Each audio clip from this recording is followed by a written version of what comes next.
Hey everybody, welcome back to the channel. In today's video, I am going to tell you how to use Apple Pay on Amazon. So firstly, what you have to do is just open the Amazon app, tap the account icon at the bottom of the screen, then tap your payments.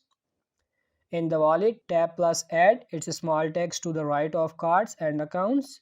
Select add a credit card or debit card and your card information. If you don't know your Apple card number, open wallet, tap the credit card icon in the upper right corner and copy the number. Then return to the Amazon app and paste it in once you've added the info. You can check the box next to set its default payment method. If you want to automatically use your Apple card every time, tap on save. You will see a message that the payment method was successfully added. Next time you are checking out while ordering from Amazon, if you set your Apple card as the default payment method, it will automatically build that card. If you didn't sell your card as the default, tap payment information, select your Apple card and then tap continue and complete the checkout process as normal. So that's how you can use Apple Pay on Amazon. I hope you found this video helpful. If it is, like the video and subscribe to the channel. Thank you.